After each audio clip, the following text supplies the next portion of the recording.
Hello student. तो आज हम बात करेंगे कक्षा 10 के चैप्टर 3 दो चरों वाले रैखिक समीकरण के युग्म में प्रश्नावली आपका 3.1 3.1 यहाँ पे एक्सरसाइज लिखा गया है 3.1 में प्रश्न 3 क्या देखेंगे। प्रश्न 3 देखते हैं। इसके पहले हमने क्या देखा था, प्रश्न 2 देखा था। तो आज हम देखने वाले प्रश्न 3। देखिए क्या लिखा है। 2 किलोग्राम सेब और 1 किलोग्राम अंगूर का मूल्य किसी दिन 160 रुपये था। इसका मतलब कि 2 किलोग्राम सेब और 1 किलोग्राम अंगूर का दाम जो है दोनों मिला के कुल मूल्य किसी दिन 160 रुपये था। कितना था? 160 रुपये।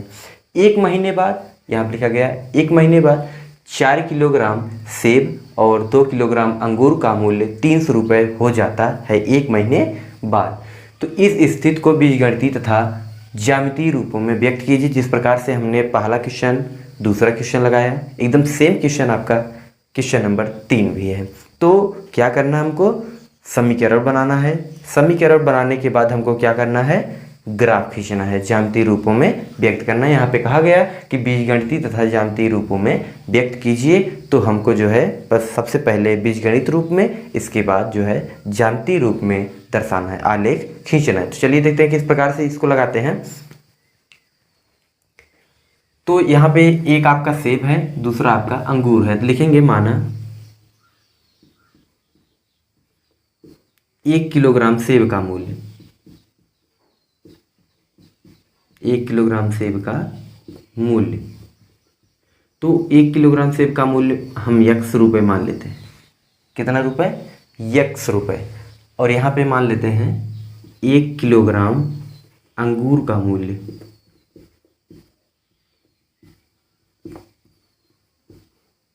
1 किलोग्राम अंगूर का मूल्य आपका हो जाएगा कितना? y रुपये। हम जो है दो चर मान लिए हैं, एक x और एक y। 1 किलोग्राम सेब का मूल्य हम x मान लिए, 1 किलोग्राम अंगूर का मूल्य हम y रुपये मान लिए। तो इसके बाद ये 1 किलो का हो गया। यहाँ पे पूछा गया 2 किलोग्राम सेब और 1 किलोग्राम अंगूर का मूल्य कुल 160 रुपये है। दोनों मिला के कितना है? 160 रुपये। तो यहाँ लिखेंगे 2 किलोग्राम, कितना? 2 किलोग्राम सेब का मूल्य, 2 किलोग्राम सेब का मूल्य 2 गुणे x हो जाएगा, क्योंकि यहाँ पे x 1 किलोग्राम है, 2 किलो का पूछा है तो 2 का गुणा हो जाएगा, आपका हो जाएगा 2x रुपये। ये हो गया। अब यहाँ पे 1 किलोग्राम अंगूर का मूल्य, 1 किलोग्राम अंगूर का मूल्य आपका वही y रहेगा, अंगूर का मूल्य। तो यहाँ लिखेंगे अंगूर का मूल्य। तो आपका हो जाएगा 1 गुणे y इक्वल टू कितना? y रुपये। आपका y रुपये इसमें भी था आपका, क्योंकि यहाँ पे कहा गया 1 किलोग्राम अंगूर का मूल्य y रुपये है। ये आपका हो गया। अब यहाँ पे कहा कि जो है दोनों मिला के कितना रुपये? 160 रुपये हो रहा है। मतलब 2x और y को जोड़ने पर कुल मूल्य कितना हो रहा है? 160 रुपये। तो यहाँ लिखेंगे प्रश्न के अनुसार, तो लिखेंगे प्रश्नानुसार। तो आपका हो गया प्रश्नानुसार। ये प्रश्नानुसार क्या बनेगा आपका? 2x धन y इक्वल टू 160 रुपये। समीकरण नंबर आपका 1 बन गया। 2x धन y बराबर 160 रुपये। ये आपको समझ में आया किस प्रकार से लगाया गया। तो यहाँ पे देखिए, ये आपका 2 किलो सेब का मूल्य 2x हो गया और 1 किलो अंगूर का मूल्य आपका y हो गया। दोनों मिला कितना रुपये पड़ रहा है? 160 रुपये यहाँ पे लिखा गया। ये कंप्लीट हो गया। ये समीकरण नंबर आपका कितना है? 1 है। कौन सा समीकरण है? 1 है। पहली शर्त के अनुसार लगाया गया। इसके बाद क्या कहा? दूसरी शर्त में आपका 1 महीने बाद, दूसरी शर्त में क्या कहा? 1 महीने बाद जो है 4 किलो सेब का मूल्य। तो यहाँ लिखेंगे 4 किलो सेब का मूल्य, सेब का मूल्य। तो यहाँ लिख देते हैं दूसरी शर्त।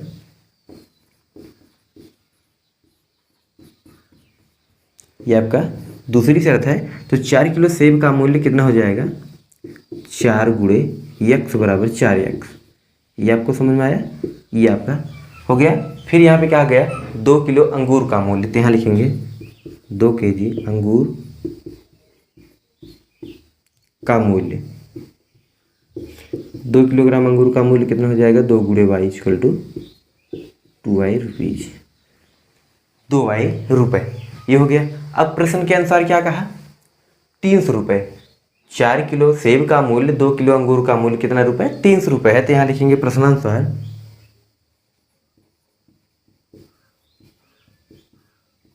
ये आपका बन गया प्रश्नानुसार कितना 4 किलो सेब का मूल्य 4x है, फिर 2 किलो अंगूर का मूल्य 2y है, आपका कितना 300 रुपये बन रहा है। कितना रुपये? 300 रुपये। तो यहाँ पे देखिए 2, इसमें भी 2, इसमें भी 2 है, 2 कॉमन करेंगे तो आपका बनेगा 2x + y = 300 यहाँ पे बना। अब ये 2 से कैंसिल हुआ, कितना आया 150। तो यहाँ लिखेंगे 2x धन y = 150। समीकरण नंबर कितना बन गया 2। तो हमने यहाँ पे समीकरण 2 बनाया। समीकरण 1 आपका 2x धन y = 160 है, यहाँ पे बना 2x धन y = 150 बना। ये आपका समीकरण 1 और समीकरण 2 बन गया है। यहाँ पे कहा है कि जो है इस स्थिति को बीजगणितीय रूप में व्यक्त कीजिए। तो आपका बीजगणित रूप यही है, क्या है, जो हम समीकरण बनाते हैं यही हमारा बीजगणितीय रूप है। अब इसी से हम क्या बनाने वाले हैं, क्या बनाएंगे, निर्देशांक निकालेंगे। क्या निकालेंगे? ग्राफी विधि से हल करना, इसी को कहते हैं। जो हम निर्देशांक निकाल के ग्राफ बनाते हैं इसी को कहते हैं ग्राफी विधि द्वारा हल करना। तो हम इन दोनों से हम क्या निकालने वाले हैं, निर्देशांक निकालने वाले हैं। जब निर्देशांक हमारा आ जाएगा उसी से हम ग्राफ खींच देंगे, हमारा हो जाएगा क्या, ज्यामितीय रूप। कौन सा रूप? ज्यामितीय रूप। चलिए देखते हैं। तो हमने यहाँ पे देखिए 2 समीकरण जो है लिख लिया है, हमने यहाँ पे निकाला भी जो है 2 समीकरण यहाँ पे आ गए हैं, पहला और दूसरा।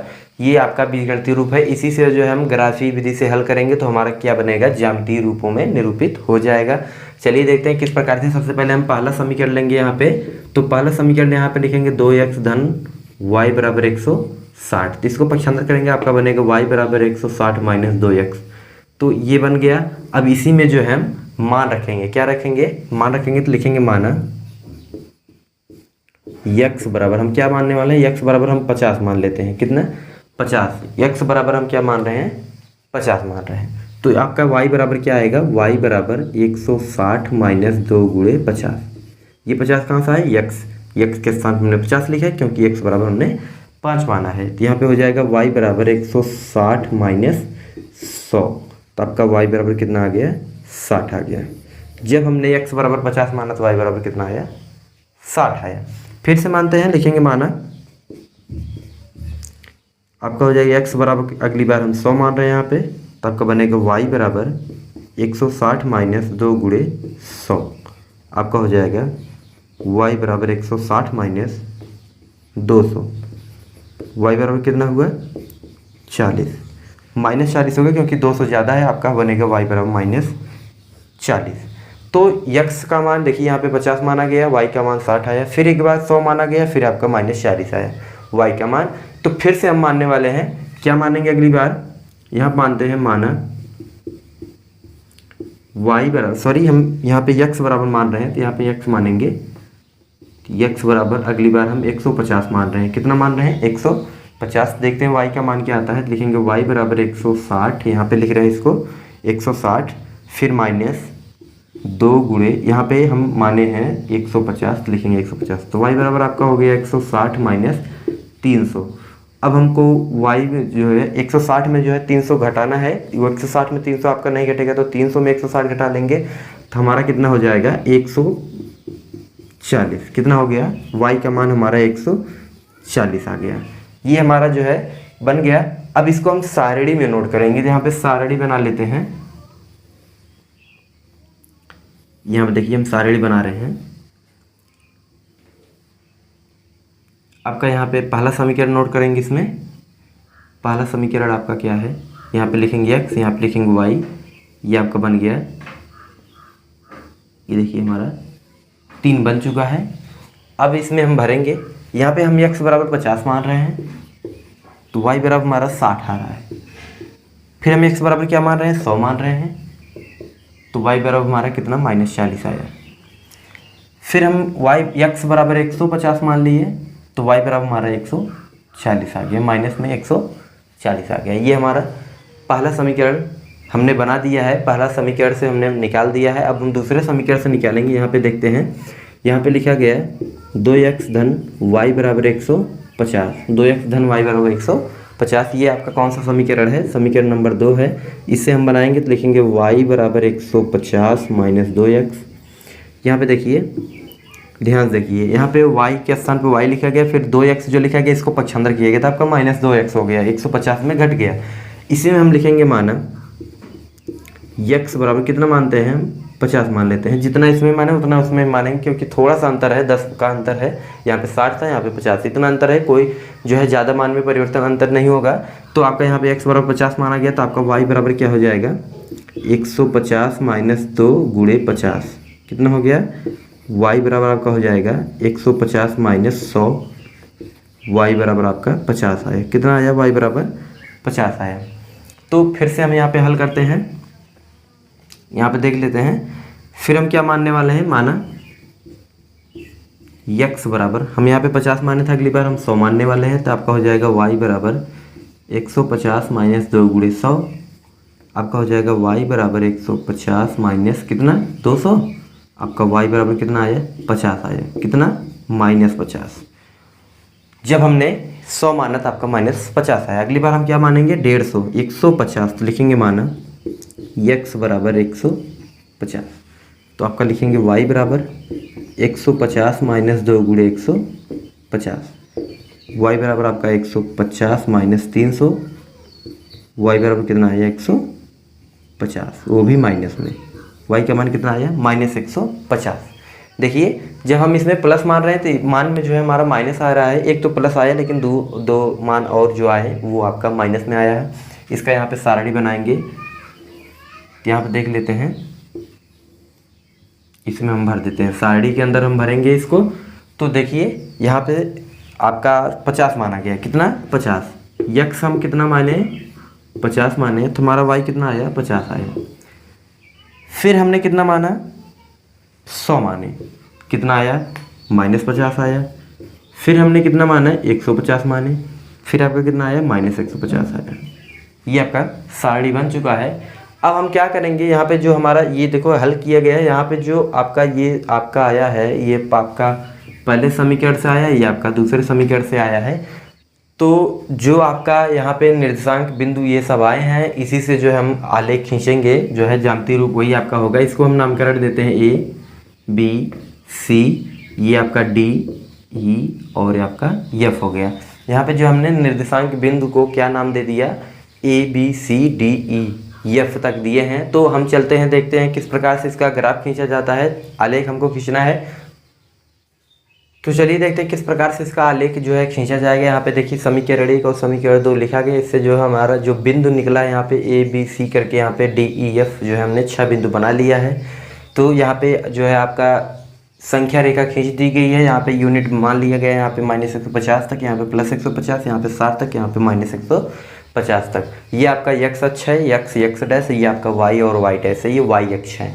तो यक्स वाला हम यक्स पे दिखाएंगे और वाई वाला वाई पे। सबसे पहले हम समीकरण 1 को दिखाते हैं, चलिए देखते हैं किस प्रकार से। यहाँ पे देखिए यक्स आपका समीकरण ये आपका 1 है, तो यक्स आपका 50 है, वाई आपका 60 है। तो यक्स आपका देखिए ये यक्स है, यहाँ पे 50 हो गया, वाई आपका 60 है, तो आपका यहाँ पे कुछ बनेगा, यहाँ पे देखिए ये 50 हो गया, ये आपका 60 हो गया। तो आपका बन गया निर्देशांक, ये बिंदु आपका ए बना। कौन सा बिंदु, ए बिंदु बना। तो यहाँ पे देखिए बी बिंदु क्या है, बी बिंदु हमारा है 100 और -40 है। कितना है 100 और -40, तो 100 यहाँ पे है, -40 देखिए यहाँ पे है, तो आपका कुछ यहाँ पे बनेगा कितना, ये आपका बी बिंदु है। कौन सा बिंदु है, बी बिंदु है। तो आपका सी बिंदु क्या है, 150 और -140 है, 150 और -140 देखिए यहाँ पे लिखा गया -150 और सॉरी 150 और -140। तो यहाँ पे हम बनाएंगे 150 है आपका हो गया, 140 यहाँ पे देखिए है, तो ये आपका बनेगा कुछ यहाँ पे बनेगा, यह मान लीजिए ये आपका बना सी बिंदु। कौन सा बिंदु, सी बिंदु। तो हमारा ए बी सी हो चुका है, हम तीनों को मिला देंगे। अब यहाँ पे देखिए हम ए को बी से, बी को सी से मिला दिए, तो ये हमारा ग्राफ हो गया। कौन सा रेखा है, ये पहला रेखा है, पहला समीकरण है, 2x धन y बराबर 160, ये आपका पहला रेखा बना दिया गया है। अब हम दूसरा देखिए, यहाँ पे दूसरा समीकरण खींचा गया, यहाँ पे 2x + y = -150। तो यहाँ पे जो बना आपका x और y, इससे हम जो है दूसरा रेखा खींचेंगे। तो चलिए देखते हैं, यहाँ पे x आपका 50, y भी आपका 50, तो 50-50 कहाँ बनेगा आपका, 50-50 आपका यहाँ पे बनेगा, ये बन गया आपका डी बिंदु। कौन सा बिंदु, डी बिंदु। यहाँ पे देखिए डी दर्शाया गया। फिर इसके बाद 100 और -150, सॉरी 100 और -50 है, कितना है 100 और -50, यहाँ पे 100 है, -50 आपका यहाँ पे बनेगा, यह बन गया कौन सा बिंदु, ई बिंदु है। कौन सा बिंदु है, ई बिंदु है। इसके बाद हमारा दिया है 150 और -150, दोनों जो है आपका 150 है, एक माइनस में एक प्लस में है, तो आपका प्लस आपका यहाँ पे हो जाएगा 150, -150 यहाँ पे हुआ, तो आपका बनेगा यहाँ पे कुछ इस प्रकार यहाँ पे बनेगा आपका। तो यहाँ पे जब आप ग्राफ पेपर पे बनाओगे तो और अच्छे से आपका चित्र बनेगा। यूनिट आपका इक्वल रहेगा, यहाँ पे यूनिट आपका कन्फर्म नहीं हो पा रहा है, जो हमने यहाँ पे मान के लगाया है। क्या करके मतलब लगाया है, मान कर। देखिए यहाँ पे रेख जो है थोड़ी बहुत टेढ़ी हो गई है, इससे कोई मतलब नहीं है। आप जो है ग्राफ पेपर पे बनाओगे तो आपका बिना जो है किसी रुकावट जो है बहुत ही अच्छे से आपका चित्र बन जाएगा। यहाँ पे देखिए हमारा ये दूसरा समीकरण है, दूसरा है आपका 2x + y = 150। यहाँ पे जो है दूसरा समीकरण लिखा गया है, यहाँ पे पहला समीकरण लिखा गया। दोनों समीकरण यहाँ पे देखिए बनाए गए, आपका ए बिंदु, बी बिंदु, सी बिंदु, यहाँ पे डी, ई, एफ, ये आपका एफ बिंदु है, यहाँ पे डिनोट कर देते हैं। तो आपका यहाँ पे जो बिंदु हमने माने थे, यहाँ पे निर्देशांक जो आपका माना गया, यहाँ पे देखिए हमने ग्राफ खींच के आपको बताया। ओरिजिनल आपका जो ये पिक बनता है, जो आपका आलेख बनता है, वो आप देख सकते हो। ये जो आपका चित्र दिखाई दे रहा है आपका ये ओरिजिनल है। जब आप ग्राफ पेपर पे बनाओगे तो कुछ इस प्रकार से आपका चित्र बनेगा, जो हमने आपको बताया।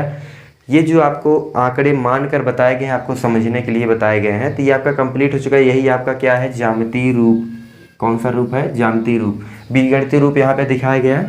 ये जो आपका समीकरण है, यही आपका बीजगणितीय रूप है, जो हमने आलेख खींच के आपको बताया। ये आपका कौन सा रूप है, ज्यामितीय रूप है। तो आपका बीजगणित रूप और ज्यामितीय रूप दोनों रूप बताए गए। ये क्वेश्चन नंबर आपका 3 कंप्लीट हो चुका है। क्वेश्चन नंबर 3 ही नहीं बल्कि आपका एक्सरसाइज 3.1 भी कंप्लीट हो चुका है।